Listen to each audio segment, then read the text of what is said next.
পয়সা কারামাতিয়া আলিম মাদ্রাসা এবং তার সংলগ্ন হচ্ছে এটা একজন কবরস্থান।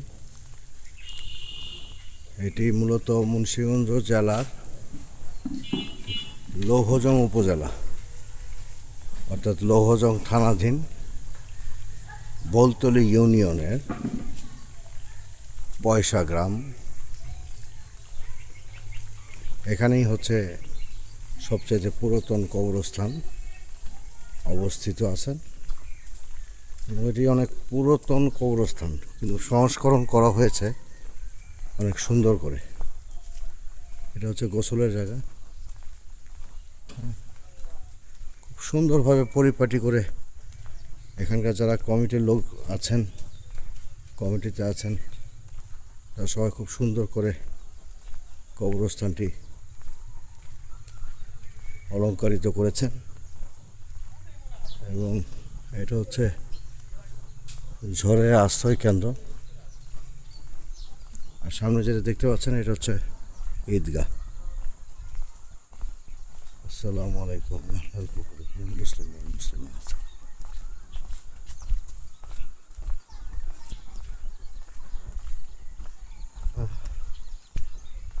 এখানে অনেক জ্ঞানী লোক সাহিত্য আছেন, বিশেষ করে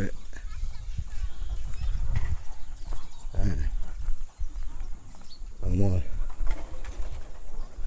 পিতা, আমার দাদা এবং অনেক কামিনদার ব্যক্তি হজরত রফিজউদ্দিন মাওলানা সাহেব খুব কামিনদার ব্যক্তি ছিলেন এখানকার। শোনা যায় যে উনি দোয়া করলে এখানে বৃষ্টি হয়ে যেত। খুব কামিনদার লোক ছিলেন। তো একদিন আমাদের সবাইকে এখানেই চলে আসতে হবে। এটাই হচ্ছে আমাদের শেষ জায়গা, শেষ আশ্রয়স্থল। তো আসুন আমরা সবাই বেশি বেশি দুনিয়ার মোহকে ভুলে গিয়ে বেশি বেশি কবরস্থানমুখী হই, যাতে আল্লাহর ভয় আমাদের মনের ভেতরে বেশি পয়দা হয় এবং ওই উসিলা হলেও আমরা সৎ কাজ, ভালো কাজ এবং গরিব দুঃখী মানুষ হতে শুরু করে হালালভাবে উপার্জন এবং ইমানের সহিত যাতে জীবনযাপন করতে পারি এবং এই পৃথিবী থেকে যাতে ইমানের সহিত বিদায় নিতে পারি, সেই কামনা করে আল্লাহর কাছে এই ফরিয়াদ করি।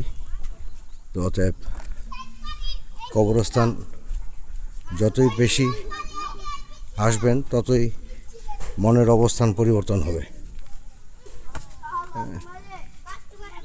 সেখানে যে যত বেশি পারবেন, শুধু এখানে নয়, যার যেখানে সংলগ্ন যেখানে কবরস্থান আছে সেখানেই বেশি করে যাওয়ার চেষ্টা করবেন, যাতে মনের ভেতরে আল্লাহর ওই ভয় পয়দা হয়। ধন্যবাদ।